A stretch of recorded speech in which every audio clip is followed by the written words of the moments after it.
Os irmãos que abriram a Bíblia e acharam um texto, digam amém. Marcos capítulo 8, versículo de número 27.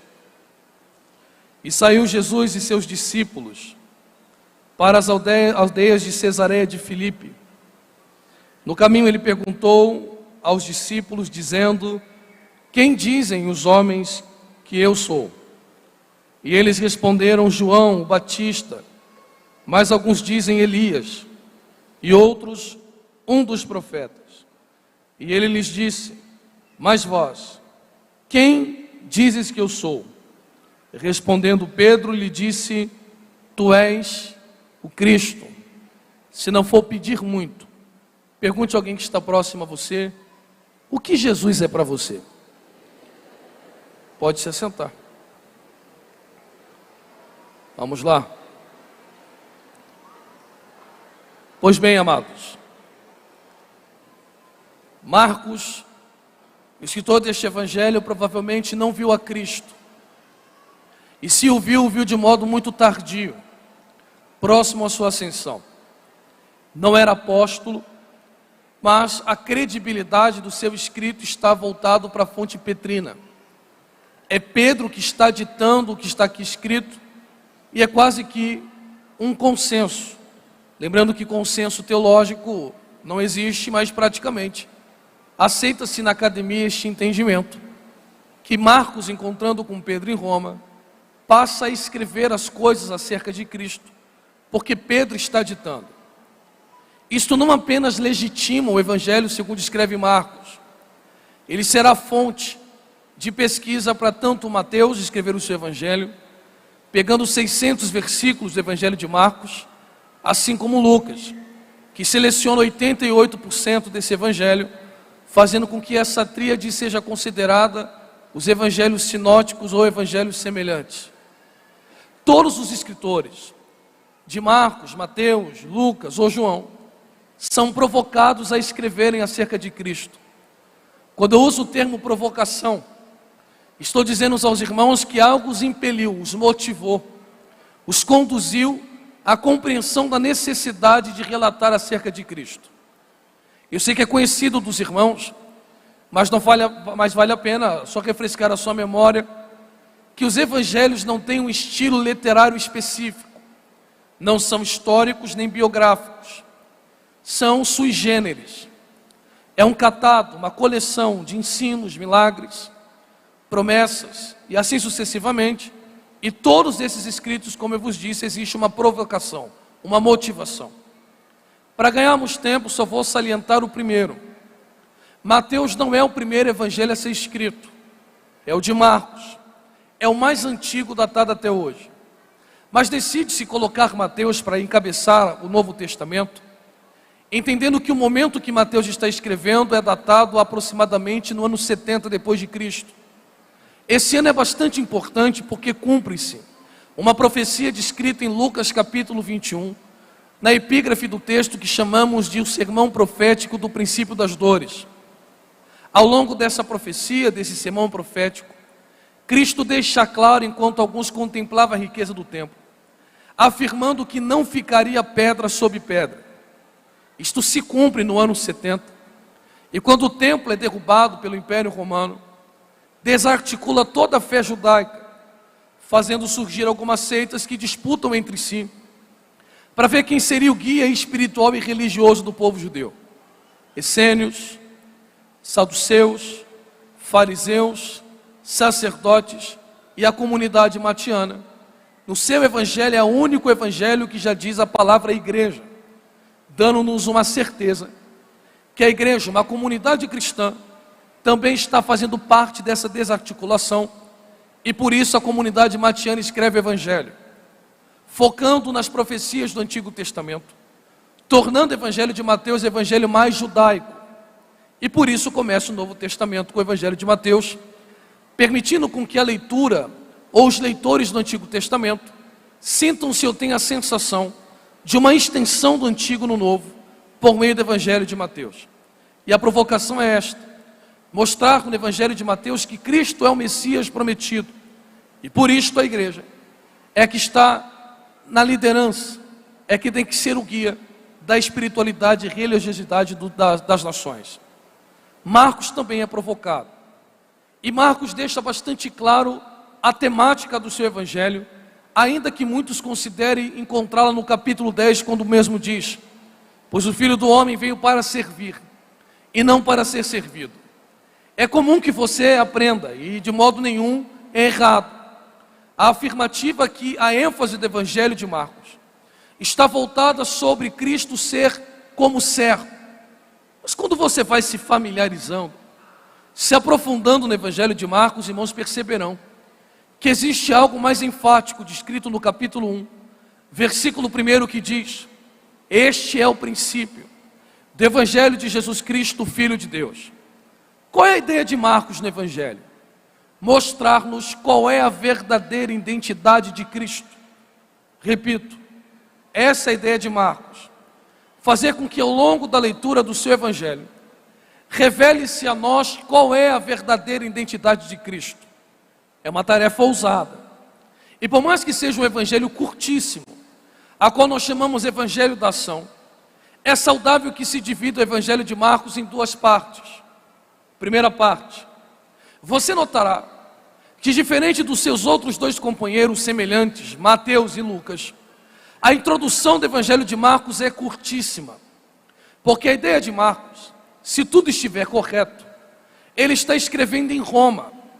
Logo, os primeiros a serem contagiados e terem contatos com esse evangelho seriam os romanos. Não é distante fazer essa consideração. A mentalidade romana difere-se da grega em muitos aspectos. Dentre estes, o que se compreende por religião aos romanos. Os romanos entendiam que a religião pautava-se praticamente em dois princípios: panteão e sincretismo. Na religião romana você tem vários deuses, e na religião romana você tem mistura de religiões. Existem deuses asiáticos, africanos, gregos e assim sucessivamente. Parece uma prática romana tomar os povos, roubando os deuses desses povos para si e transformando o nome desses deuses no modo latinizado. A preocupação romana ao ouvir acerca de deuses não é a origem dos deuses, quem ele é filho, da onde eles surgem. Parece que a mentalidade romana, por ser belicosa, dada a guerra, encontra-se no poderio e na autoridade dos deuses. Logo, pregar um Deus aos romanos seria tentar sanar a seguinte pergunta: se o seu Deus é um Deus de verdade, qual é o poder que esse Deus tem? Qual é a autoridade que esse Deus tem? E é isso que Marcos está nos mostrando na primeira parte do seu evangelho. Ele mostra um evangelho voltado à ação. Cristo já está agindo desde o capítulo 1, por volta do 21º ou 22º versículo. É o evangelho que a introdução é rápida, curta, e Cristo já está atuando. Então Marcos está dizendo aos romanos: vocês querem saber se o meu Deus tem poder? É necessário que você compreenda que Deus não tem poder, porque se Deus tiver poder, é um limitador. Deus é a fonte de todo o poder, quer seja nos céus, na terra ou embaixo na terra. Um certo dia, escreve Marcos, Cristo decidindo ir para um lugar deserto, somente com seus discípulos, sem convidar a multidão. Ainda assim, mesmo sem receber convite, a multidão seguia para o lugar deserto. E quando chegou o momento em que a tarde caía nos braços da noite, há uma preocupação. Despede, pois, a multidão, para que eles durante o caminho se alimentem, porque nós não temos condições, nem nas ofertas, e ainda que tivéssemos dinheiro, aonde compraríamos alimento para este povo? Parece que Cristo não permite aqueles que estão convictos de acompanharem para o deserto voltarem para casa com as mãos vazias. Então ele pergunta: não há nada, não há ninguém que possa oferecer nada? Alguém apresenta um cesto, 2 cestos, 5 pães e 2 peixes, e tendo dado graças, não é só que ele alimenta a multidão, Ele faz sobrejar 12 cestos cheios. Meu Deus, não é só providência. Nesse mesmo texto, Marcos escreve que ele disse aos seus discípulos: vão para Betsaida, enquanto me despeço dessa multidão. Os discípulos adentram o barco, remam aproximadamente 8 horas de remada. Os braços encontram-se fadigados. O vento contrário assola a embarcação, de maneira que não avança e não retrocedem. E quando parece que por volta da 4ª vigília da noite, que o barco ia virar, Cristo aparece para socorrer os seus discípulos, não com outra embarcação, não com bote salva-vidas, mas andando por cima das águas, e com o poder da sua palavra, ele para o vento, e ele aquieta o mar. Deus não é só providência e poder sobre a natureza.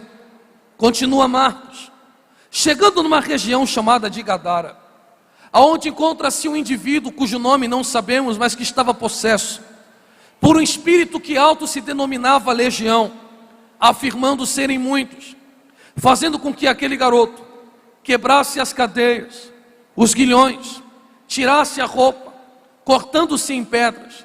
E o texto em grego nos dá essa sensação, que andando de um lado para o outro, sem sequer haver descanso, ninguém curava aquele rapaz.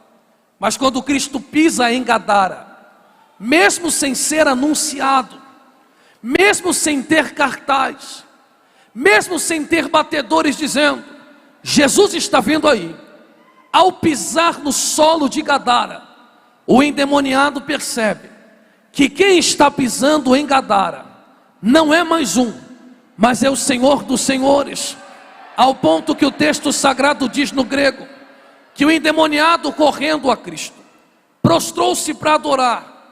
Existem no mínimo 2 expressões frequentemente usadas no Novo Testamento: goni e proskinel. No texto de Marcos, surge a expressão proskinel, pastor Raul. Proskinel significa curvar-se ao ponto de beijar o solo, pois dentro da palavra proskinel contém a palavra beijo. O endemoniado não só se prostra, ao se prostrar, ele está manifestando a Gadara e toda a Decápolis.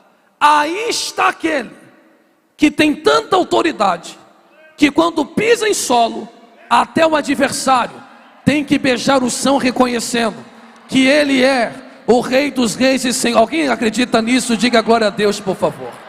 Maravilha.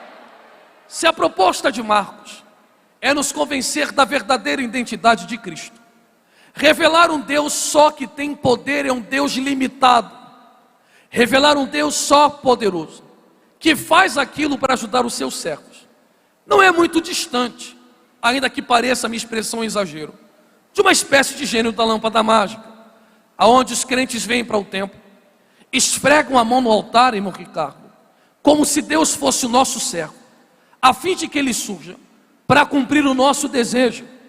Ele é o nosso Senhor. Então Marcos, mostrando que Ele tem poder, desliga o interruptor da ação e liga um outro interruptor, que inicia-se no texto que lemos, na perícope reservada para nossa meditação esta noite. Mas eu acho que você já não quer mais ouvir. Só os que querem ouvir ainda, digam glória a Deus, por favor, e nós continuaremos. Prometo que irei encerrar como proposto nesses 30 minutos. Perceba, por favor, esse texto aqui, do capítulo 8, versículo 27, precisa ser avaliado no capítulo 8 inteiro. Porém, esta noite, permita-me, irmãos, separar o último parágrafo e considerar só os 4 primeiros. Quais são os 4 parágrafos? Redobre a sua atenção. Primeiro, segundo, a multiplicação dos pães. Segundo, fermento dos fariseus. Terceiro, a cura de um cego. E quarto, a confissão petrina. Eu vou deixar o dever de levar a cruz de lado. Olhem para mim e você entenderá. Por que é que Cristo está dizendo: quem dizem os homens que eu sou? Não pode haver crise de identidade em Cristo. Por que esse levantamento, essa enquete? O capítulo 8 começa dizendo que Cristo, mais uma vez, indo para um lugar deserto, multiplica os pães. Porém, desta vez, sobraram 7 cestos cheios. Quantos cestos, irmãos? Muita boca, pouca voz. Quantos cestos? Grave este número, por favor, que nós retrocederemos a ele. Após multiplicar os pães, ele dá de encontro com um grupo de fariseus. Pastor Luaran, os fariseus começam a inquirir a Cristo dizendo: temos ouvido que tu tens passado, imperatriz, dizendo aos moradores daqui que tu és o Cristo. Ora, se a sua identidade é o Cristo, dai-nos um sinal dos céus, porque multiplicar pães não nos leva ao convencimento de que tu és o Cristo. Explica melhor, pastor. Estou aqui para isto. Os fariseus estão dizendo para Cristo: ressuscitar morto não te faz ser um ungido, um Messias. Existem profetas do Antigo Testamento que também ressuscitaram. Controlar a natureza não te faz ser o Cristo. Conheço o profeta no Antigo Testamento que disse: segundo a minha palavra, não irá chover e não cair uma gota de água do céu. Você multiplicar pães não te faz o Cristo. Conheço o profeta que no Antigo Testamento multiplicou farinha. Agora, se quer que venhamos a dizer que tu és o Cristo, dai-nos um sinal agora, do jeito que queremos, e estaremos convencidos de quem tu és. Percebeu como é que funciona a cabeça de fariseu? Só reconheço quem tu és mediante o sinal que o Senhor nos der. Cristo olha para os discípulos e diz: não darei um sinal, nem a vocês, nem a esta geração. Se vocês querem me seguir, não siga-me pelo aquilo que eu faço, mas siga-me convencido por aquilo que eu sou. Ele entra em um barco, e ao entrar no barco, Cristo dá um grito de advertência. Qual é o grito? Acautelai-vos do fermento dos fariseus. Quando ele dá esse grito, o pastor Raul, meu querido presidente, os discípulos se reúnem dentro do barco e começam uma discussão. Ele está falando dos pães. Cristo não está falando de um pão físico, é só uma analogia. Mas por que eles estão dizendo que Cristo fala dos pães? Marcos relata que ao entrar no barco, eles entraram levando nenhum pão. Não é possível isto. Quem já visitou o Oriente Médio, o próximo, sabe que quem tem vida nômade não anda sem alimento. Quantos cestos sobraram, irmãos? Quantos cestos sobraram, irmãos? E como é que ninguém levou pão? E como é que ninguém levou alimento? Eu vou provar aos senhores que eles estão andando com Cristo e não fazem a mínima ideia quem Cristo seja. Então Cristo começa dizendo: por que vocês estão discutindo sobre pão? Da primeira multiplicação, não é quanta gente eu alimentei, quanta marmita eu deixei levar para casa, 12 cestos. E nessa segunda vez, 7. Pois é, não estou entendendo vocês. Tem olhos e não veem, tem ouvidos e não ouvem. Eu estou operando na vida de vocês já faz 20 anos. Há 20 anos eu estou trabalhando na vida de vocês. E meia hora conversando com o fariseu já faz vocês desacreditarem de quem eu sou. Está na hora de tirar o fermento da cabeça de vocês. Existem algumas formas de fermentar uma massa no Oriente Médio. Uma delas é a mais comum. É pegar uma massa nova e deixar apodrecendo. Depois que essa massa encontra-se apodrecida, as mulheres pegam um pedaço da massa podre e pegando um pedaço da massa podre jogam na nova. Só um pouquinho da massa podre velha fermenta a massa nova inteira. Logo Cristo está dizendo, pastor presidente José Alves: eu não trabalho com coisa podre e coisa do passado. Está na hora de eu levar vocês na minha padaria, tirar a coisa que é podre da cabeça de vocês, para que vocês voltem à essência da adoração. Ele pega na mão dos discípulos, leva os discípulos em Cesareia de Filipe, e aqui eu prometo que concluo. Perceba que ele não faz a pergunta no barco. Perceba, pastor José Alves, que ele não faz a pergunta na multiplicação dos pães. Ele faz em Cesareia de Filipe. Pastor César, meu querido líder, Cesareia de Filipe é um lugar que é reconhecido pelo paganismo desde os tempos semitas. Mas para encurtar, nesse período do 1º século, há um templo de mármore branco cintuoso, aonde vários deuses romanos estão expostos lá. Possa ser que seja. É muito provável que Cristo, olhando para tudo quanto é Deus, o Deus do vinho, Deus da guerra, Deus do amor, Deus da fertilidade, Deus dos mares. E Cristo começa a dizer: os romanos têm Deus para tudo. Os romanos têm deuses do tamanho da necessidade deles. Por favor, imperatriz, o que a imperatriz diz a meu respeito? Quem eu sou no Maranhão? Todo mundo começa a participar. Eu acabei de ver no Twitter que tu és aquele que para o vento e aquieta o mar. Eu acabei de ver no grupo do WhatsApp que tu és aquele que multiplica pães. Vocês estão atrasados. Eu tenho um grupo lá no Instagram, e a gente discute lá quem Cristo é. E para nós, tu és aquele que ressuscita mortos, conversa fiada. No centro de Imperatriz tu és Elias. Mentira. Na região da igreja tu és Moisés. Mas lá na saída da cidade tu és um dos profetas. Ele diz: perceba o quê? Imperatriz não sabe quem eu sou. Imperatriz me reduz ao tamanho da necessidade deles. Mas Imperatriz não toma do meu sangue. Imperatriz não come do meu corpo. Imperatriz não comunga com o meu espírito. Mas e vocês, comadresma? Quem vocês dizem que eu sou? E vocês que tomam do meu sangue? E vocês que comem do meu corpo? E vocês que têm o nome escrito no livro da vida? Silêncio ensurdecedor. Ninguém responde. Uma mão menos esperada levanta. É o apóstolo Pedro e diz: se os 11 não sabem, bota na minha conta que eu sei quem tu és. Já que você sabe quem eu sou, Pedro, diga para a imperatriz qual é a minha identidade. Pedro diz: você abre porta, mas é maior do que chave. Você cura, mas é maior do que a medicina. Você prospera, mas é mais importante do que a casa da moeda. O Senhor da casa, mas é maior do que a imobiliária. Quem sou eu, Pedro? Tu és o Cristo, o Filho do Deus vivo. Evangelho segundo escreve Mateus, capítulo de número 16. Existe o mesmo relato, porém Mateus coloca um acréscimo. Qual é o acréscimo? Quando Pedro revela a identidade de Cristo, Mateus diz que Cristo fala: parabéns, Pedro, mas você não sabe a minha identidade porque é teólogo.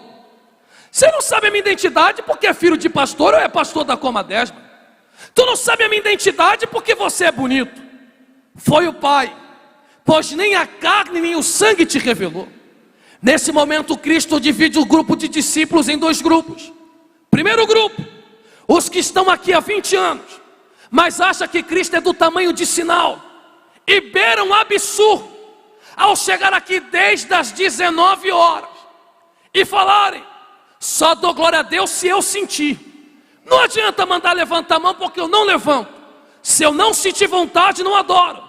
É que o seu Cristo é do tamanho de arrepio. Para outros Cristo é do tamanho de revelação. Para outros Cristo é do tamanho de porta aberta. E se Deus não der um sinal, eles não conseguem adorar a Deus, porque a mente está apodrecida pelo faminto dos fariseus. Mas eu percebi que desde as 19 existe um segundo grupo que são espelhos de Pedro. Já começaram a aparecer, começaram a glorificar a Deus.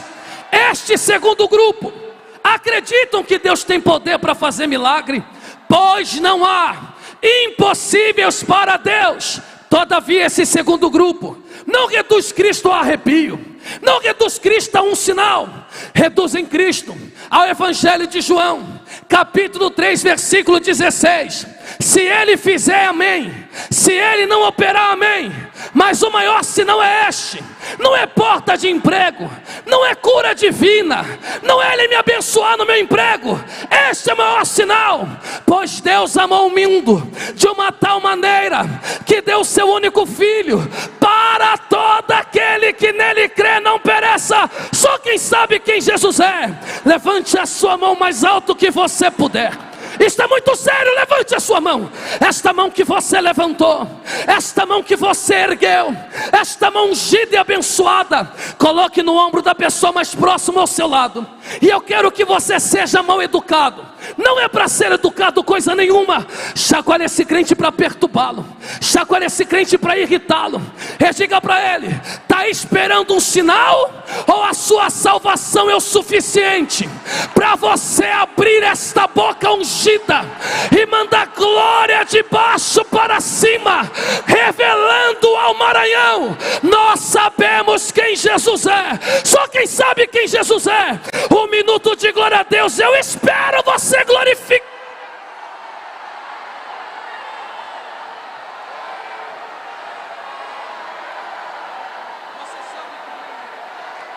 Você sabe quem Ele é. Não feche a sua boca e adore. Não feche a sua boca e adore. Não feche a sua boca e adore. Enquanto você adora, provoca a tua fé. Enquanto você adora, provoca a sua fé. Nesse exato momento, tem gente pulando porque ganhou um celular novo. Tem gente pulando porque um pedaço de couro beijou uma rede. Tem gente que sabe o que é futebol. Tem gente que sabe o que é roupa cara. Mas nós sabemos quem Jesus Cristo é. Nós sabemos quem Jesus Cristo é. Só os que sabem de verdade quebrem esse protocolo. Dê um pulo dessa cadeira, abra sua boca e dê uma rajada. Tu és o Cristo.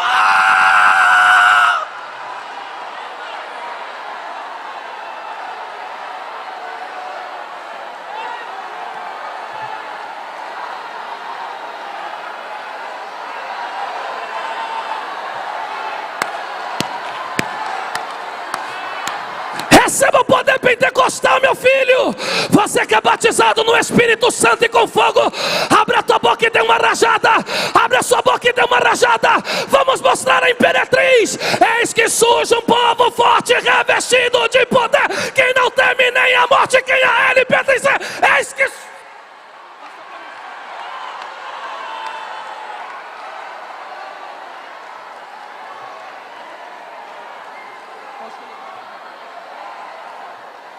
Fique de pé glorificando só os que sabem quem Jesus é. Só os que sabem. Os que sabem não, os que não sabem não precisam. Só os que sabem. Só os que sabem.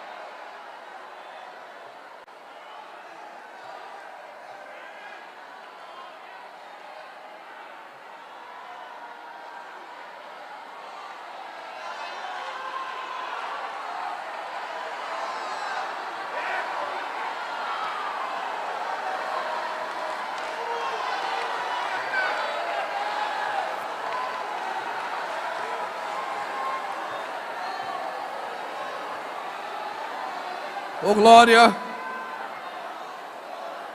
Quantos querem ouvir o restante da mensagem? Digo amém. Peça para o pastor José e o pastor Juan me convidar outra vez que eu venho em conta. Eu vou encerrar contando o testemunho e termino, é rapidinho. Bom, a maioria dos meus amigos são de fé reformada, são calvinistas. Eu sou arminiano, eu sou assembleano. E teve uma vez que um amigo meu disse para mim: eu gosto de lhe ouvir, mas na sua igreja não dá para ir não. Eu disse: alguém te proíbe de entrar? Ele disse: não, sua igreja é muito barulhenta. Eu disse: opa, alto lá, rapaz. Quem faz barulho é carnaval. Igreja não faz barulho. Igreja regozija em Deus, porque está escrito: regozijai-vos nele. Outra vez vos digo, regozijai-vos nele. Aí ele disse: não. Eu também adoro, mas não preciso gritar. Eu disse: deixa eu te dizer um negócio aqui. Vocês que são aí de fé reformada, herdaram em Genebra de Calvino uma faculdade. Vocês estão acostumados com restaurante caro, faquinha para peixe, faquinha para soro e não sei o que. Assembleia não é caverna de adulão, querido. Na Assembleia de Deus entra amargurado, devedor, viciado, matador. Ele disse: o que que tem? O que que tem que só é digno do doce que um dia só é digno do doce que um dia provou do amargo. Quando esse crente vem para a igreja e vê a obra que o Espírito Santo operou na vida dele, alguém aqui já está entendendo e já está glorificando a Deus. Não dá para ficar calado. Se queres silêncio, cultua na biblioteca. Culto é lugar aonde Deus toca na igreja e a igreja toca em Deus na adoração, reconhecendo quem Ele é. Diga para 3 crentes: Você sabe quem Jesus é ou está esperando um sinal do céu? Pergunta para ele, pergunta para ele, pergunta para ela.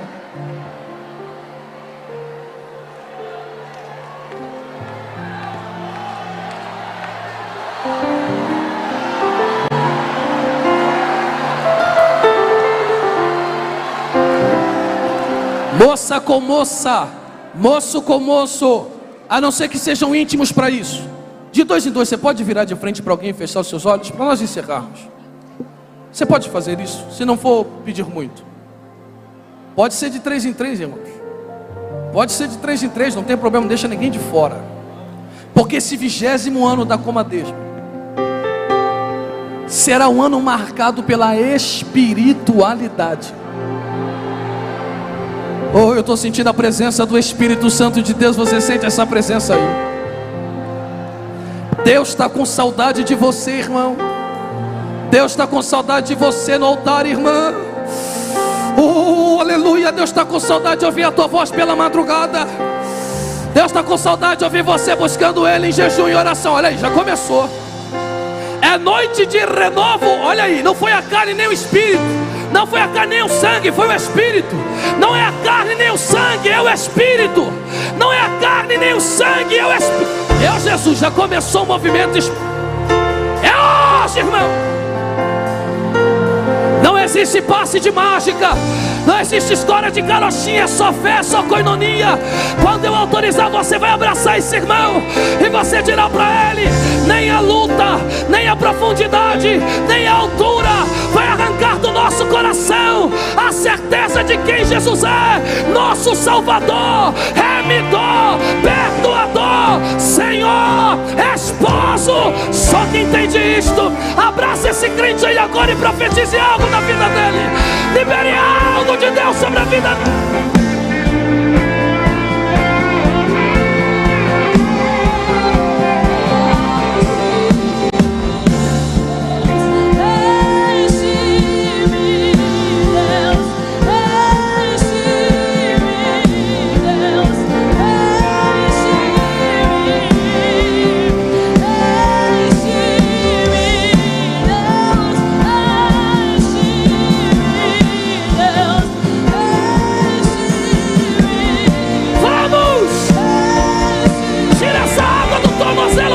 Te cobrir.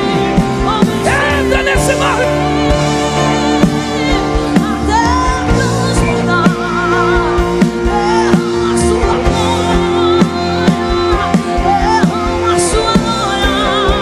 Adore como a Deus, adore.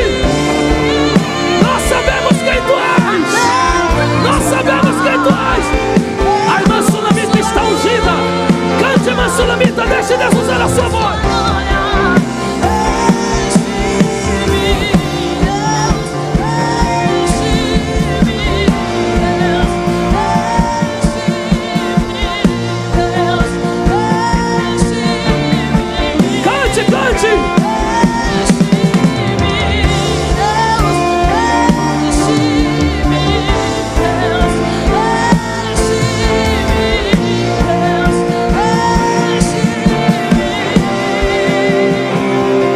Assento por 1 minuto glorificando a Deus, que eu já vou passar no microfone. Mas não feche a boca, sente adorando, sente exaltando.